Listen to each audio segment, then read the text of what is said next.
na cruz, angustiado, pleno de luz, glorificado, sustentador, divina centelha, um só pastor, bilhões de ovelhas.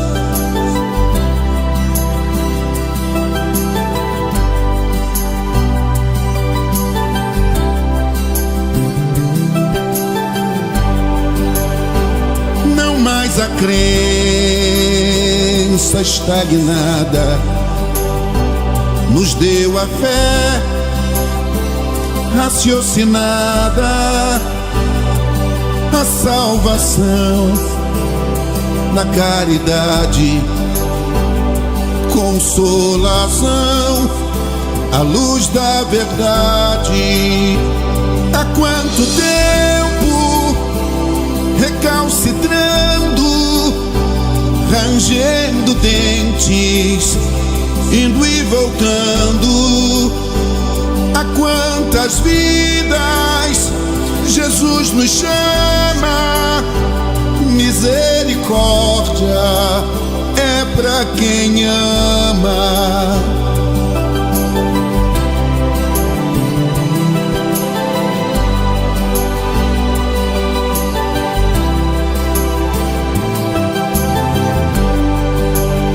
Sublimação, trilha segura, labor, suor, semeadura, libertação. Creia ou não creia, a cada um o que semeia. O amor pode tanto, ele tem feito tanto, ele muda a paisagem, não julga ninguém, simplesmente é pra nós libertação na fé.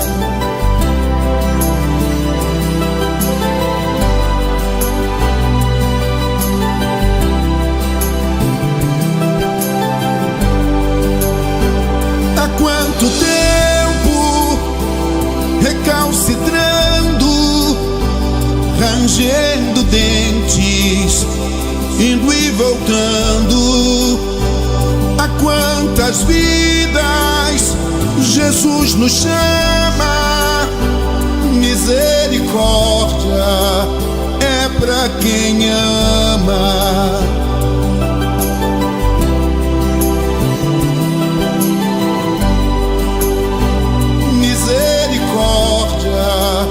É pra quem ama.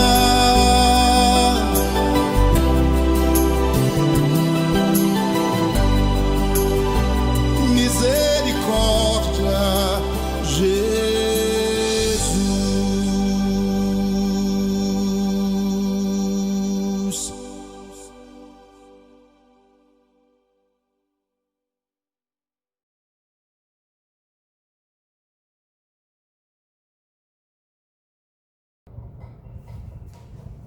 Olá, companheiros. Meu nome é Maria José Rangel e faço parte da Casa Espírita Irmã Angélica, aqui em Padre Miguel. Hoje eu estou aqui para falar com vocês sobre Jesus e principalmente sobre o contexto social daquela época. O tempo é escasso e a gente vai despertar a curiosidade dos ouvintes, né?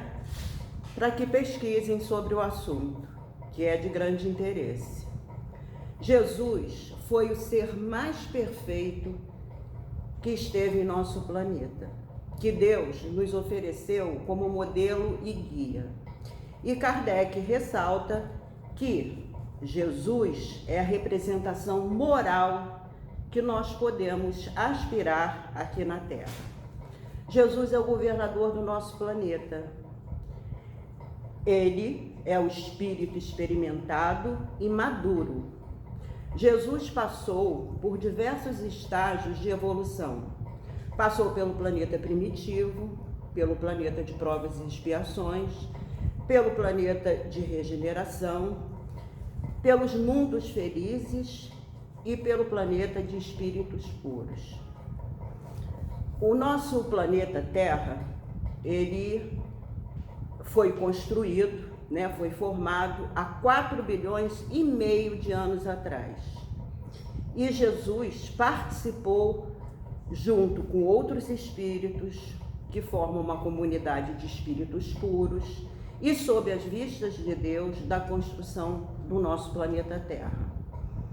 Jesus, nessa época, há 4 bilhões e meio de anos atrás, já era um espírito puro, já estava na última escala. Quando a gente vai fazer uma viagem, a gente vai em qualquer lugar, a gente se programa.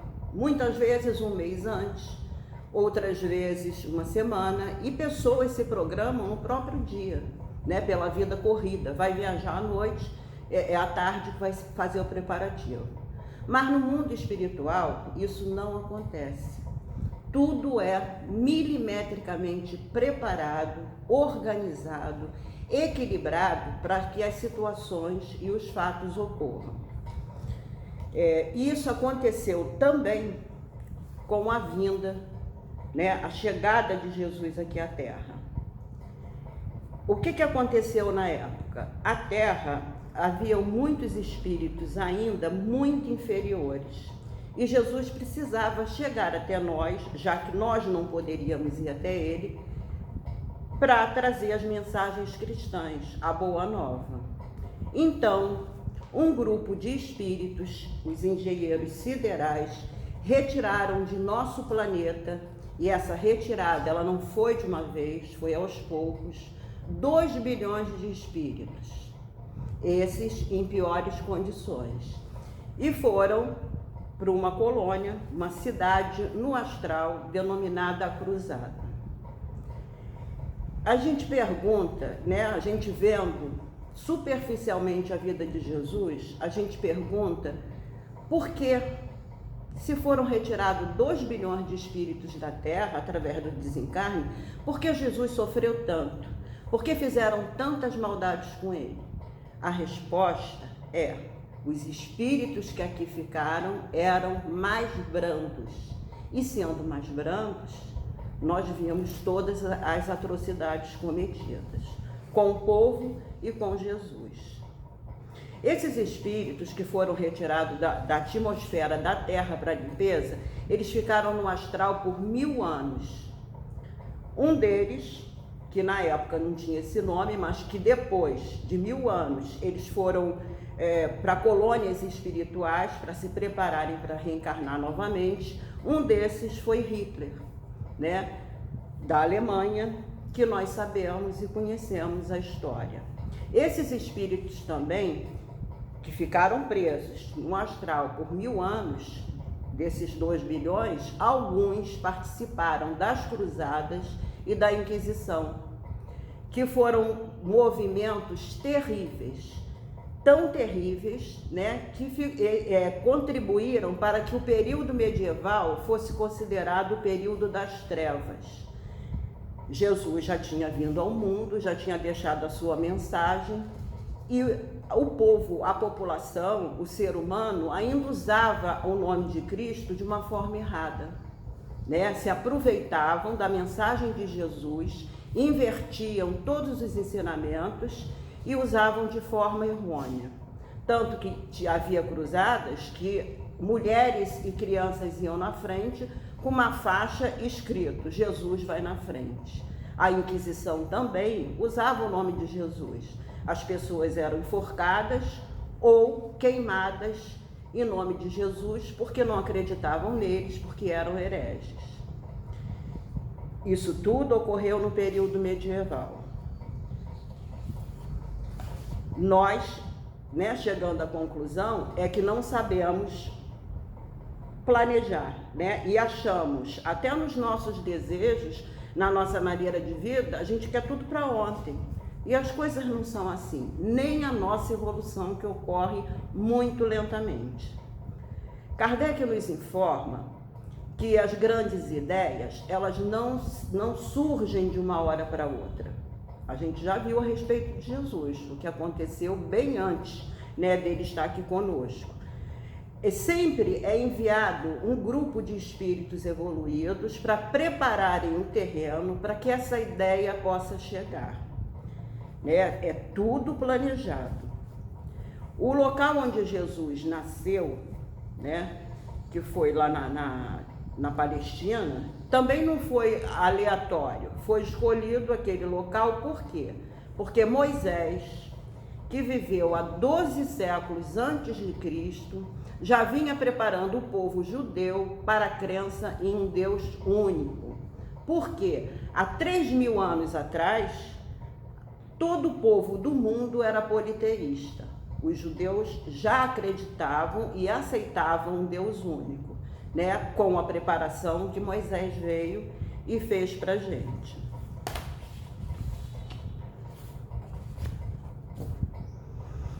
Também temos na história, se a gente for pesquisar, os filósofos Sócrates e Platão.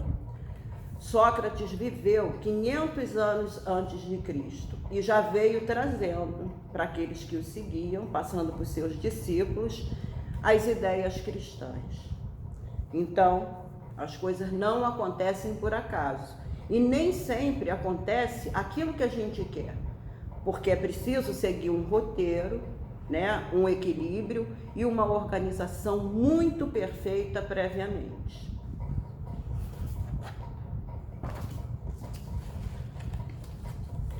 É bom a gente lembrar que as mensagens de Jesus, ela vem sendo analisada há muito tempo, né, através das escrituras, dos testamentos. E a mensagem que ele deixou, né, porque Jesus não escreveu, mas seus discípulos, seus apóstolos sim, ela foi muito mal analisada. Aconteceram muitos erros. Isso por quê? Devido à linguagem figurada que a mensagem apresenta. Então, cada um interpretava a seu bel prazer, né? Muitas interpretações foram intencionais. A gente tem como exemplo as cruzadas e a Inquisição. E o que Kardec fala sobre isso? Sobre essa interpretação?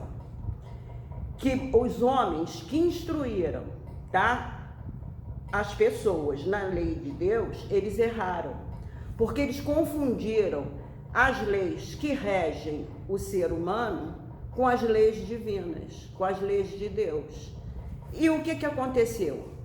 Os homens usavam a lei de Deus, que não eram lei de Deus, eram simplesmente leis humanas. Eles esqueceram a lei de Deus e, na sua interpretação, transformaram em leis humanas. Jesus nasceu em Belém, na Palestina, e desde o nascimento, esse ser sublime trouxe para nós um exemplo de simplicidade e de humildade. Ele, sendo rei dos judeus, né, que assim o Messias prometido, o povo e muita gente, a grande maioria, acreditava que ele nasceria num berço de ouro, né, tendo em volta todas as benesses, todas as regalias.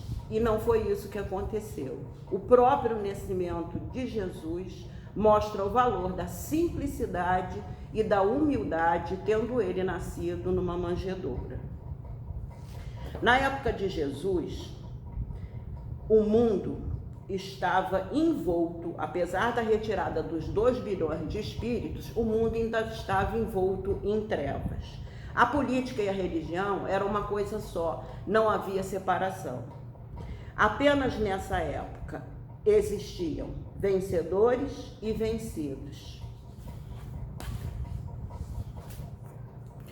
Havia sombra na justiça, porque a justiça era em forma de rebeldia, de crueldade. Havia sombra no trabalho, em forma de escravidão. O povo trabalhava para pagar altos tributos, altos impostos a Roma.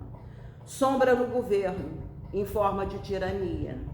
À época de Jesus, o governador era Pôncio Pilatos, né? E o governador tinha em mãos o poder de vida ou de morte. Era ele quem decidia.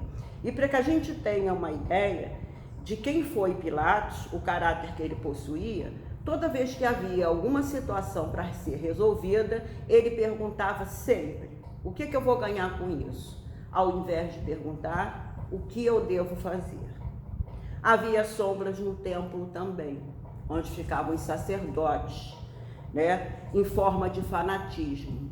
Como eles confundiram as leis dos homens, né, com as leis de Deus, os absurdos eram incríveis. O que eles valorizavam mais a materialidade do que realmente as coisas espirituais. Havia sombra na mente do povo, em forma de ignorância e em forma de miséria. Jesus, na verdade, ele foi assassinado. Assassinado porque houve um acordo político entre Caifás, que era o supremo sacerdote, e chefe do Sinédrio. O Sinédrio era uma organização para discutir as leis, analisar as leis. Era composta por 71 pessoas, todos homens ricos, e eles interpretavam então a lei, chefiados por Caifás, que era o sumo sacerdote. O governador era Pilatos e havia também Herode Antipas, que governava uma outra região mais afastada. Herodes era responsável por receber os problemas espirituais. Esse problema todo problema de religião era com Herodes que era resolvido. Por isso que na época do julgamento de Jesus, se é que a gente pode chamar isso de julgamento, ele foi mandado para Herodes e Herodes depois, entendeu? Porque eles complicavam toda a situação, mandou de volta para Pôncio Pilatos. Mas vale ressaltar que quem foi a mola mestra de toda essa situação acontecida com Jesus foi o Caifás. O que acontecia em essas três personagens? Eles cometiam muitos ilícitos, corrupção, e um sabia do problema do outro. Então, quando Caifás pedia alguma coisa para Pilatos, e que talvez até fosse contra a lei, Pilatos não podia dizer que não, porque se dissesse que não, o Caifás tornaria público os erros deles. E todos eles eram subordinados a Roma, ao imperador Tibério. Agora, por que tanta implicância com Jesus? Jesus representava um perigo, na visão deles, para o setor econômico, o setor social e o setor político da época. Nenhum dessas chefias, Caifás, Pilatos e Herodes, eles podiam fazer o que Jesus fazia. Jesus pregava a bondade, a benevolência, a paz, o perdão, e eles, no estágio em que se encontravam, não podiam praticar isso que Jesus praticava, até porque não queriam perder a posição, né, que ocupavam e que só trazia para cada um deles benesses, né, lucros materiais. Então, crucificaram Jesus por essa razão, por Jesus apresentar um risco à economia, um risco à política, um risco social. Só que não adiantou, porque a mensagem de Jesus sobreviveu há séculos, tanto que se tornou a maior religião do mundo inteiro, o cristianismo, né? Com os seus acertos, com os seus erros, mas se tornou a maior religião do mundo.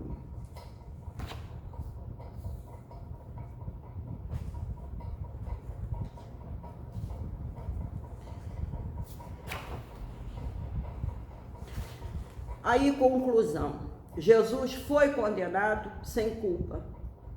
Ele foi vencido sendo um vencedor. Ele foi extremamente amado e violentamente combatido. Até os próprios discípulos de Jesus, eles também eram combatidos.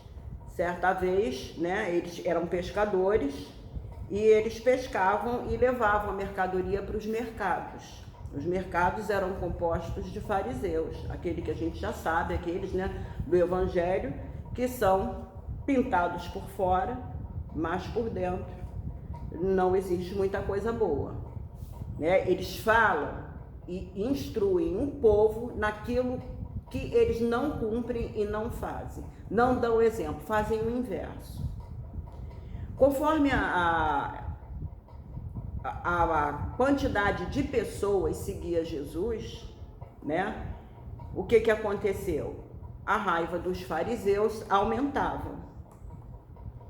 E os discípulos também faziam parte desses amigos de Jesus. E esses mercadores, quando Pedro e os outros iam levar os peixes, eles não queriam mais comprar. Não queriam, eles diziam que os discípulos tinham sido hipnotizados por Jesus, diziam também que estavam a serviço de Satanás e compreendiam de uma outra forma a mensagem pura trazida por Jesus e por seus discípulos. Talvez entendessem intencionalmente, por darem valor à porta larga ao invés da porta estreita.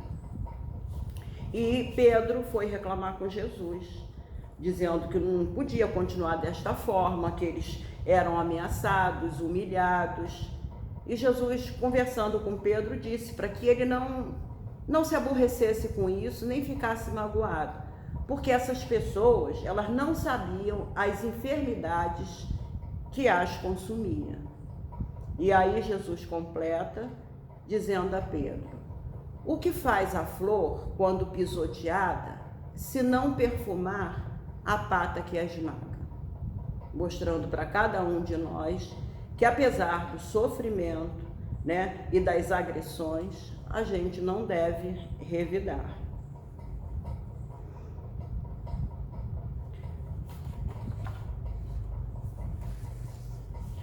Eu estou lendo, nós estudamos o Evangelho e eu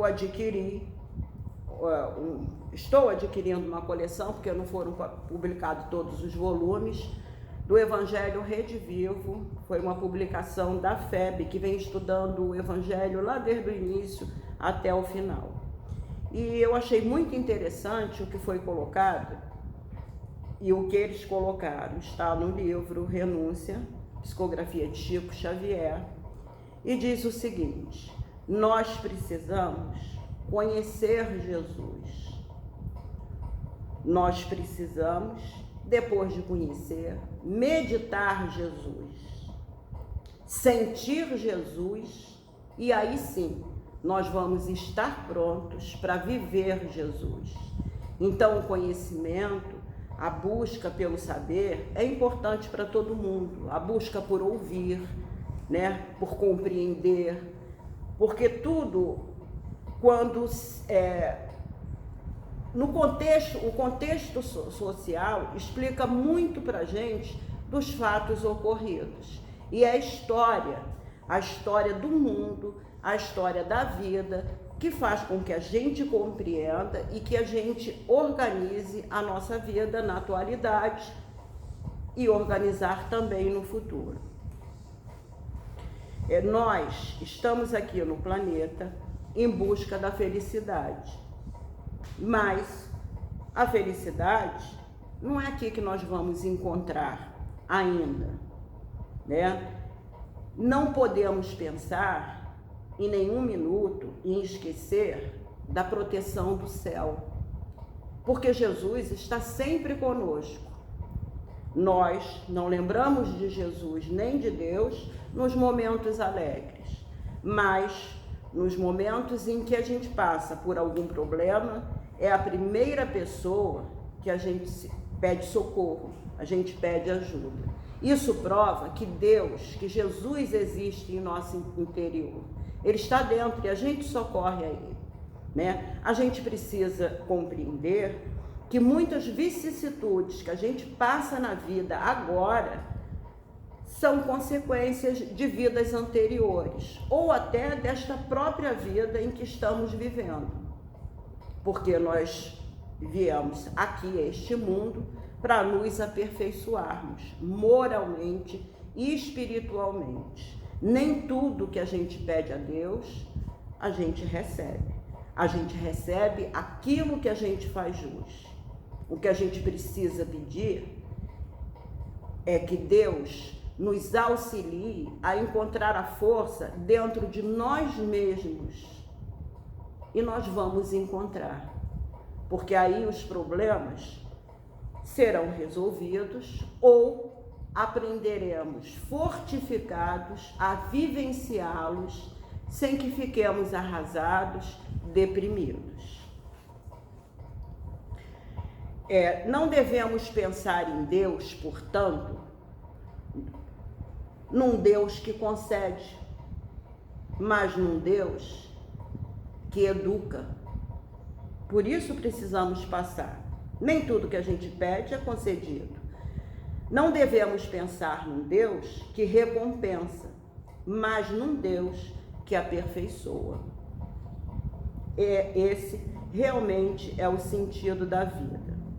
Jesus disse que nenhuma de suas ovelhas se perderá. Nós somos as ovelhas do Cristo e nós não nos perderemos. Podem passar 20 anos, 20 séculos, 1 milênio, mas todos nós seremos resgatados. Desde o momento em que você compreende, que as causas, o que você passa, as infelicidades, quantas infelicidades, a nosso ver, de nascença, crianças que nascem cegas, com problemas sérios, sem cura, que todas essas vicissitudes, todos esses males que a gente julga, tem uma causa. Tem uma causa e certamente, absolutamente, uma causa útil, uma resposta útil, uma consequência útil. Portanto, nós devemos encontrar em Jesus, sabendo que não estamos desamparados, a situação atual que acontece no nosso planeta, com problemas da Covid. Não pensemos nós que Jesus não sabe de nada e não toma providência. As coisas não são assim. Tudo é milimetricamente organizado e preparado. Não levemos a morte como uma punição. A morte é uma libertação do espírito. O nosso corpo físico é um empréstimo, é uma moldura que abriga a nossa alma para que a gente venha para essa escola aperfeiçoar aquilo que é eterno, o nosso espírito. Então vamos ter fé em Deus e vamos agradecer eternamente o recebimento da doutrina espírita, que nos esclarece, que termina com todo fanatismo, com todo fantástico, com todo extraordinário, porque para tudo existe uma causa inteligente. Basta que a gente procure. Nada cai do céu. Jesus colocou cada um de nós como tarefeiro. A obra é de Jesus, como diz Carlinhos Conceição, mas a tarefa é nossa. Nós é que temos que produzir.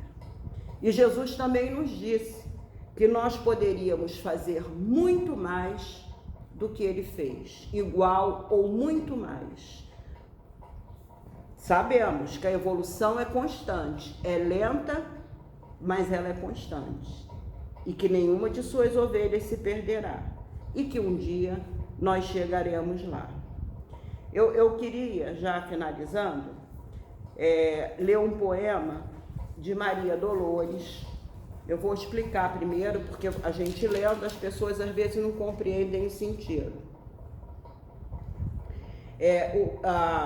O nome da poesia é Petições de Natal, é de Maria Dolores.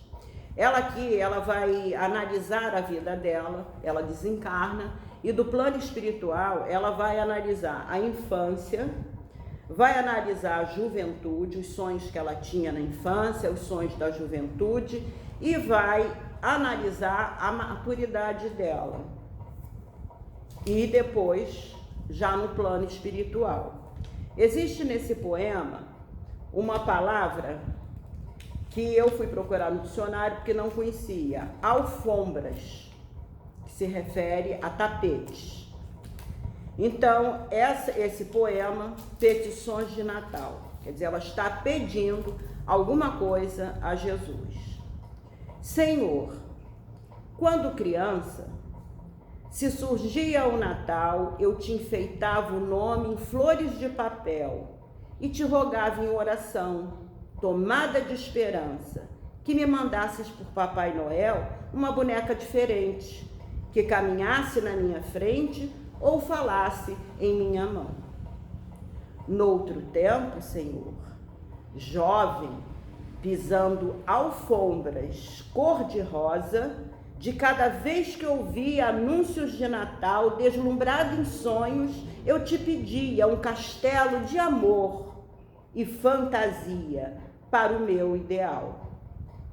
Depois, mulher cansada, quando via o Natal brilhando à porta, minha pobre ansiedade quase morta, multiplicava preces e suplicava que me desses, na velha angústia minha, a ilusão de ser amada, embora, ao fim da estrada, fosse triste e sozinha.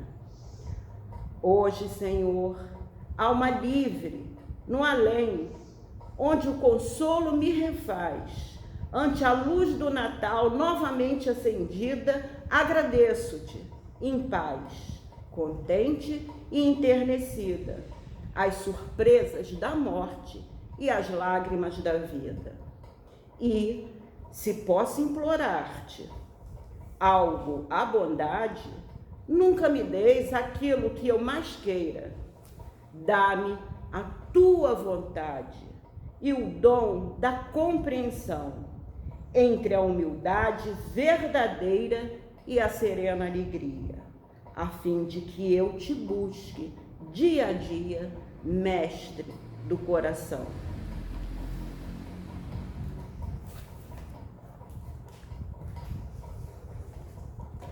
Vamos então pedir a Jesus neste momento, né, que suas luzes se derramem sobre toda a humanidade, que ilumine os corações, para que a fraternidade realmente possa reinar em cada lar, se estendendo aos vizinhos, aos irmãos, aos amigos e aos inimigos, porque todos nós temos um irmão que nos abençoa e nos protege e aquele que cuida de nós todos também, o nosso Pai maior.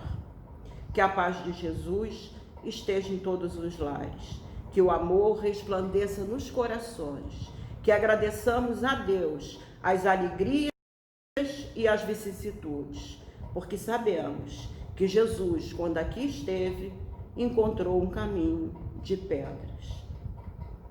O nosso, provavelmente não é tão diferente, mas nele encontraremos a força, encontraremos a energia para vencermos todas essas tarefas.